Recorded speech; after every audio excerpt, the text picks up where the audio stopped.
Hello everyone, welcome back to my channel. আজকের ভিডিওতে আমরা শিখব টু হ্যাভ প্লাস ভার্বের থার্ড ফর্ম এবং টু হ্যাভ বিন প্লাস ভার্বের থার্ড ফর্মের ব্যবহার। তো চলো ভিডিওটা শুরু করা যাক। তাহলে প্রথমে আমরা দেখে নিই টু হ্যাভ প্লাস ভার্বের থার্ড ফর্মের ব্যবহার। সেন্টেন্সের স্ট্রাকচারটি হবে এরকম: প্রথমে হবে সাবজেক্ট, তারপর হবে অ্যাম ইজ আর প্রেজেন্টের ক্ষেত্রে, এবং পাস্টের ক্ষেত্রে আমরা ইউজ করব ওয়াজ এবং ওয়্যার। তারপর আমাদের বসাতে হবে অ্যাডজেক্টিভ, এবং শেষে কি টু হ্যাভ প্লাস ভার্বের থার্ড ফর্ম এবং অবজেক্ট। এবার কোন সাবজেক্টের ক্ষেত্রে কি কি ভার্ব আমাদের ব্যবহার করতে হবে সেটা দেখে নিই। আয়ের ক্ষেত্রে আমরা ব্যবহার করব অ্যাম ওয়াজ, হি সি ইট, এবং যে কোনো সিঙ্গুলার নামের ক্ষেত্রে আমরা ব্যবহার করব ইজ এবং ওয়াজ এই দুটি ভার্বকে, এবং ইউ উই দে, এবং যে কোনো প্লুরাল নামের ক্ষেত্রে আমরা ব্যবহার করব আর এবং ওয়ার এই দুটি ভার্বকে। এবার আমরা দেখে নেব এক্সাম্পলের মাধ্যমে টু হ্যাভ প্লাস ভার্বের থার্ড ফর্মের ব্যবহার। তাহলে এখানে প্রথম এক্সাম্পলটি দেখো, আমি খুশি।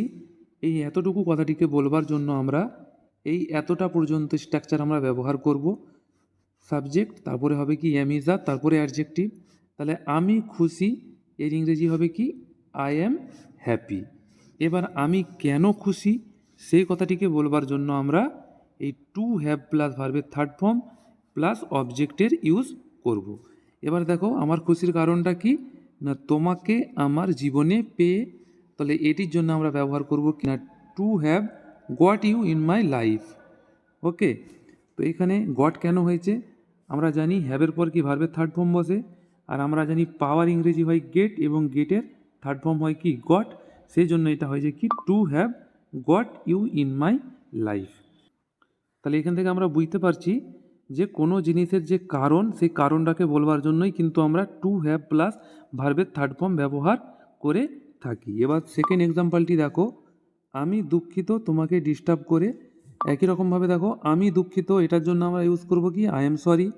এবার আমি কেন দুঃখিত তার কারণটিকে বলবার জন্য আমরা ইউজ করব টু হ্যাভ প্লাস ভার্বের থার্ড ফর্ম। তা কেন দুঃখিত না টু হ্যাভ ডিস্টার্বড ইউ। এবার পাস্টের ক্ষেত্রে আমরা দুটো উদাহরণ দেখে নিই। না সে দুঃখিত ছিল, এটিকে আমরা এভাবে বলবো যে হি ওয়াজ স্যাড। এবার যখন আমরা জানতে চাইবো যে কেন দুঃখিত ছিল, সেটির জন্য আমরা ইউজ করে দেবো কি টু হ্যাভ প্লাস ভার্বের থার্ড ফর্ম। তাই to have insulted by his teacher, মানে তার শিক্ষকের দ্বারা অপমানিত হয়ে। পরের উদাহরণটি, আমরা হতবাক ছিলাম। তাহলে এইটিকের জন্য আমরা ব্যবহার করব কি উই ওয়্যার শকড। এবার আমরা কেন হতবাক ছিলাম না to have heard this news, মানে এই খবরটিকে শুনে। তাহলে এখান থেকে আমরা বুঝতে পারছি প্রথম যে সেন্টেন্সটা আমরা ইউজ করছি সেটা হচ্ছে কি ফলাফল।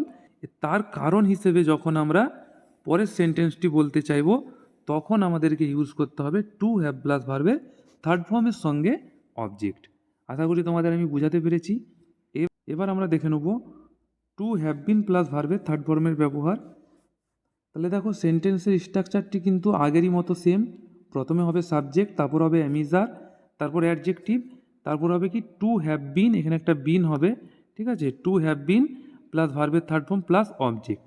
তাহলে টু হ্যাভ প্লাস ভার্বের থার্ড ফর্ম এবং টু হ্যাভ বিন প্লাস ভার্বের থার্ড ফর্মের মধ্যে পার্থক্যটা কোথায় না, টু হ্যাভ বিন প্লাস ভার্বের থার্ড ফর্ম আমরা তখন ইউজ করব যখন আমরা বোঝাতে চাইব যে সাবজেক্টের ওপর কোনো কাজ করা হয়েছে।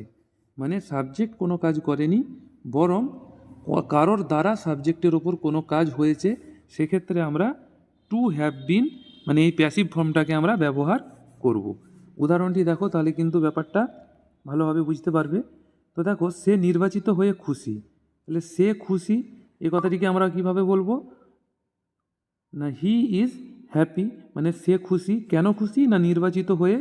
তো এইটির জন্য আমরা ইউজ করব কি টু হ্যাভ বিন সিলেক্টেড। এবার দেখো এই যে নির্বাচন, ঠিক আছে, এইটি হচ্ছে কি এখানে একটি ভার্ব। তাহলে এই যে কাজ, এই কাজটা কিন্তু সাবজেক্ট করেনি, মানে এখানে সাবজেক্টকে হি। হি কি কাউকে নির্বাচন করেছে? হি কিন্তু কাউকে নির্বাচন করেনি, বরং হিকেই কারোর দ্বারা নির্বাচিত করা হয়েছে, মানে সাবজেক্টের ওপর কাজ হয়েছে। সেই জন্য আমরা ইউজ করেছি কি টু হ্যাভ বিন। একই রকমভাবে পরের সেন্টেন্সটি দেখো, আমরা আশ্চর্য, এটিকে কীভাবে বলবো না উই আর সারপ্রাইজড। এবার কেন আশ্চর্য, কারণটা কি না আমন্ত্রিত না হয়ে, তো to not have been invited. একই রকমভাবে দেখো এখানে কাজটা কি আমন্ত্রণ, তাহলে আমন্ত্রণটা কি সাবজেক্ট করেছে, সাবজেক্টকে এখানে উই মানে আমরা, এইখানে আমরা কিন্তু কাউকে আমন্ত্রণ করিনি, বরং আমাদেরকেই অন্য কেউ আমন্ত্রণ করেনি, সেই জন্য আমরা আশ্চর্য। তার মানে এখানে আমাদের ওপর কাজটা হয়েছে, সেই জন্য এখানেও আমরা ইউজ করেছি কি হ্যাভ বিন প্লাস ভার্বের থার্ড ফর্ম। পরের উদাহরণটি দেখো, সে আনন্দিত পুরস্কৃত হয়ে, তাহলে সে আনন্দিত এটির জন্য আমরা ইউজ করব কি হি ইজ গ্ল্যাড। গ্ল্যাড হচ্ছে একটি কি অ্যাডজেক্টিভ।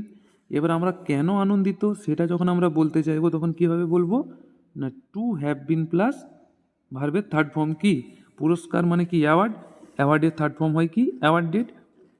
এখানেও কিন্তু দেখো